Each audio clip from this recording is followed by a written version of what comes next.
Hallelujah. स्वागत है आप सबका मेरी भविष्यवाणियों की पुस्तक में।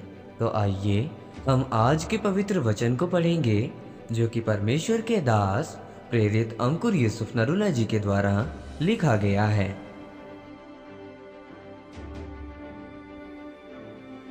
वचनों को मानने का फल। जैसा कि यहोशू की पुस्तक अध्याय 5 उसकी 23 आयत में लिखा है, उस समय यहोवा ने यहोशू से कहा, चकमक की छुरियां बनवाकर दूसरी बार इजरायलियों का खतना करा दे। तब यहोशू ने चकमक की छुरियां बनवाकर खलड़िया नामक टीले पर इजरायलियों का खतना कराया। मेरे प्रियो, बाइबल बताती है कि जब आप परमेश्वर के साथ ईमानदार होते हैं तो परमेश्वर आपको ईमानदार लोग भी देता है जो आपके साथ चल सके। अगर आपके संबंध परमेश्वर के साथ सही नहीं हैं और उतार चढ़ाव जैसे हैं तो इसका मतलब आप कम विश्वास वाले हैं। तो आपके आसपास के लोग भी आपको ऐसे ही मिलेंगे। कुछ लोग परमेश्वर के साथ खेल खेलते हैं। वो कहते हैं कि जब मैं चर्च में हूँ मैं एक विश्वासी हूँ, और जब मैं अपना कारोबार करने के लिए जाता हूँ तो मेरी मसीही जिंदगी और कारोबार की जिंदगी अलग अलग है, और मैं अपनी मर्जी से कारोबार कर सकता हूँ। उसमें मुझको झूठ भी बोलना पड़ता है, हेरा फेरी भी करनी पड़ती है। इसीलिए आपके आसपास के लोग भी ऐसे ही होते हैं।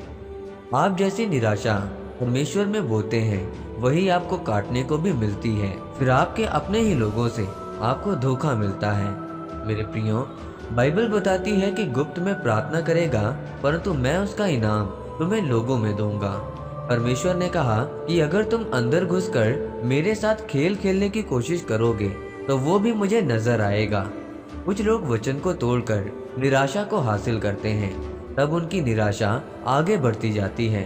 उनकी जिंदगी में, कारोबार में, परिवार में वो लगातार निराशा में चले जाते हैं, परंतु आप भूल जाते हैं कि आपने परमेश्वर को निराश किया है।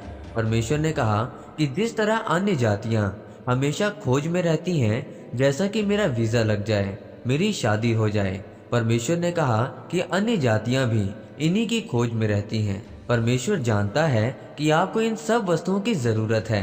परमेश्वर ने कहा कि सबसे पहले मेरे धर्म और राज्य की खोज कर, फिर सभी आशीषें तेरे पीछे हो जाएंगी। आज लोग अन्य जगहों पर जाते हैं, बाबा जी मेरा वीजा लगवा दो, मेरा काम करा दो। परमेश्वर ने कहा कि अन्य जातियां और आप में कोई भी फर्क नहीं है। परमेश्वर ने कहा कि अगर आप मेरे वचन को मनन करें तो सभी वस्तुएं और आशीषें आपके पीछे हो लेंगी। मेरे प्रियो, आपकी जिंदगी में जो शरीर का बदलाव शुरू होता है वो सबसे पहले आत्मा में होता है। परमेश्वर ने यहोशू को कहा कि इजरायलियों का खतना करा दे। पुराने नियम में खतना करना जरूरी था। जब उनका खतना हुआ तो परमेश्वर ने कहा कि आज मैंने तुम्हारी नाम धराई मिस्र से दूर की है, क्योंकि लोगों को कनान देश में पहुंचते पहुंचते 40 साल लग गए थे। इजरायली इसीलिए सफल नहीं हो पाए क्योंकि वो वचन को पूरा नहीं कर रहे थे। उन्होंने परमेश्वर के वचन को तुच्छ जाना। जब वो कनान देश में प्रवेश करने के लिए पहुंचे तो वहां नगर के चारों ओर मोटी 4 दीवारें थी। परमेश्वर ने यहोशू से कहा कि याजकों को बुलाकर कहे कि वाचा के संदूक को उठा लें, और 7 याजक यहोवा के संदूक के आगे आगे मेढ़ों के सींगों के साथ नरसिंगे ले चले। फिर यहोशू ने लोगों से कहा कि आगे बढ़कर नगर के चारों ओर घूम आओ, जब तक मैं न कहूँ तुम जय जयकार के नारे मत लगाना।